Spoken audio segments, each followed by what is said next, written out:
संगीत जी, दो बातें यहाँ पर हो गई और दो मुद्दे हमारे इस बहस में साथ साथ चल रहे हैं। एक तो अभिव्यक्ति की स्वतंत्रता और दूसरा देश का और देश के मुखिया यानी कि प्रधानमंत्री का सम्मान।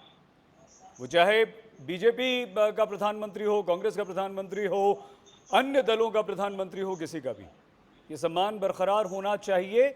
या अभिव्यक्ति की स्वतंत्रता के नाम पर संगीत जी आप पूरी दुनिया में कुछ भी कह सकते हैं देश के खिलाफ, प्रधानमंत्री के खिलाफ? देखिए, सबसे पहले बात तो मैं ये कहना चाहूँगा कि मुस्लिम समाज को स्वतंत्रता से पहले ये एक आदत बन गई है विक्टिम कार्ड खेलने की, और वो आज भी जारी है। यदि भारत इतना अच्छा देश नहीं है तो इस्लाम के नाम पर एक 1947 में देश बना था, और कॉन्स्टिट्यूएंट असेंबली में पटेल जी ने बहुत साफ कहा था कि जिनको ये पसंद नहीं है they can not ride 2 horse's, वो पाकिस्तान जा सकते हैं। पाकिस्तान एक इस्लामिक कंट्री बना, वहाँ पर आज हिंदुओं की स्थिति क्या है, और एक 8% मुस्लिम आबादी यदि 18% बढ़ करके हो जाती है तो उसकी वो स्थिति भारत में कैसी है ये सबको पता है। मेरा तो उनसे उल्टा मानना है।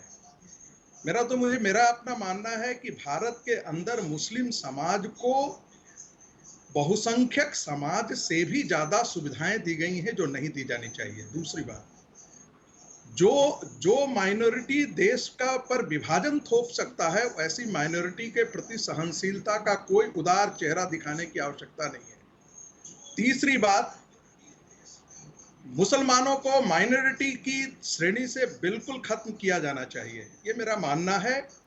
ये क्योंकि रैडिकल ताकतें विभाजन से पहले भी थी और आज भी है, वो शामिल है। देखो, रही बात मैं इसको शशि थरूर की करने के लिए हिंदुओं के खिलाफ कुछ नहीं बोलूंगा, ये मेरा काम नहीं है। शशि, देखिए, मैंने बीच में हस्तक्षेप नहीं किया है सईद अंसारी जी, इसलिए आप मुझे बोलने दीजिए प्लीज।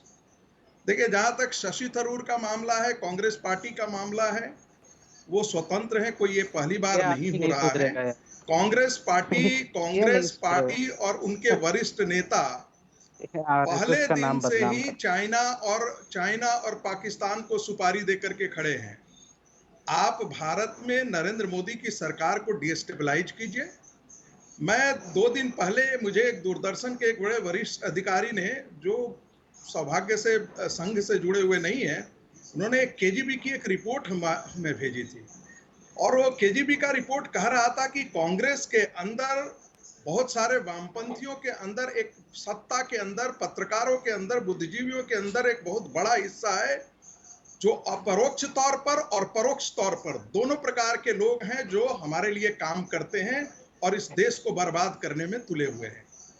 मुझे लगता है कि पत्रकारों का एक वर्ग भी, बुद्धिजीवियों का वर्ग तो है ही, साथ साथ रैडिकल इस्लामिस्ट को, मैं पूरे रैडिकल इस्लाम को इस देश के लिए हमेशा के लिए मैं खतरा मानता हूं।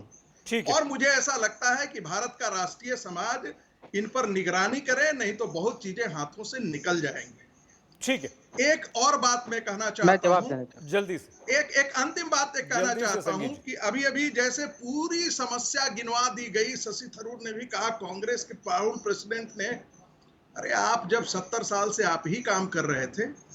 राहुल गांधी, जो एक व्यक्ति 15 साल में संसद में एक अच्छा भाषण नहीं दे सकता, 15 साल में किसी नीति पर 15 मिनट बोल नहीं सकता, उस आदमी को ऐसा जयकारा किया जा रहा है जैसे कोई ऐसा कोई तो कांग्रेस की बात हो गई, इसे छोड़ दीजिए संगीत जी, इसे छोड़ दीजिए, तो कांग्रेस की बात हो गई, उनके नेता हैं, उन्हें जयकारा करने दीजिए।